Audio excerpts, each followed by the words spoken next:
So today we will be learning again how to solve polynomial inequalities and their application questions. So the question we will be solving today is this. So you can pause the video and read over it. And the first thing you'll notice is that this is a quartic function, not a cubic function. So to factor it, you'd have to go through the process 2 times.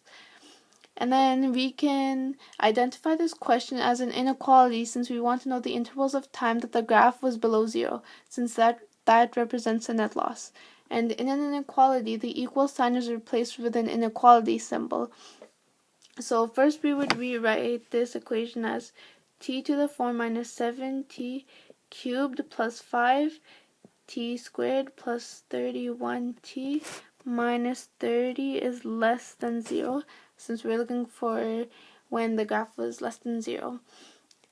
And so first we have to factor it. So I've already factored it, and it becomes t minus 1, t minus 3, t minus 5, and t plus 2 is less than 0. So we know the x-intercepts is t equals 1, t equals 3, t equals 5, and t equals negative 2.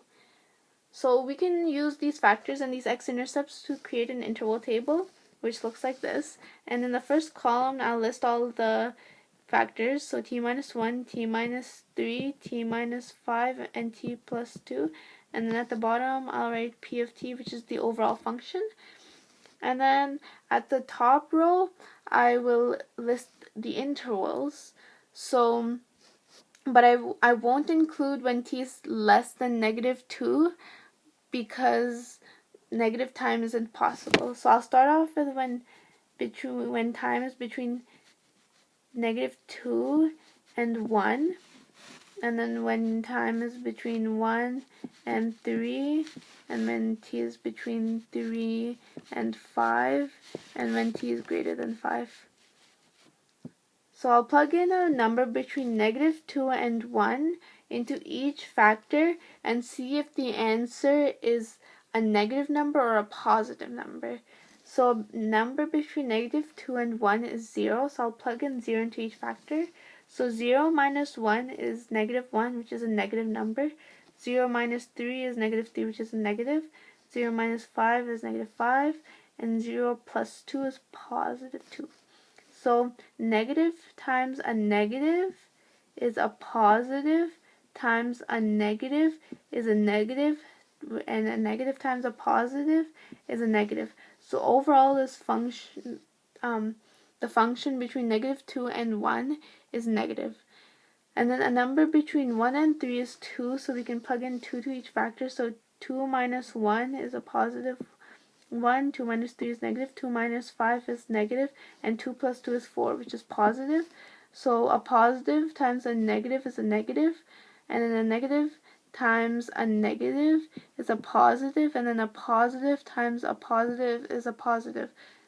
So overall, the function here is positive. Then the number between 3 and 5 is 4, so 4 minus 1 is positive, 4 minus 3 is positive, 4 minus 5 is negative 1, which is negative, and then 4 plus 2 is positive, and then positive times a positive is positive, and then positive times a negative is a negative, and then a negative times a positive is still a negative, so here the function is negative. And then a number greater than 5 is 6. So 6 minus 1 is positive, 6 minus 3 is positive, 6 minus 5 is positive, and then 6 plus 2 is also positive. So the function here is positive. And then if you look at the question again, it was asking when there was a net loss, so when it was less than 0, which means negative. So we can see that the function was negative between negative 2 and 1, and when time was between 3 and 5. So that is the answer. So we can create a therefore statement. So therefore the business had a net loss between when the business began and the first year, and between the third and fifth year. You'll see here that I didn't include between -2 and 1, but instead I did between 0 and 1, which is when the business began, because the domain was restricted between 0 and 6, so -2 would not be within that domain, so I said between when the business began and the first year.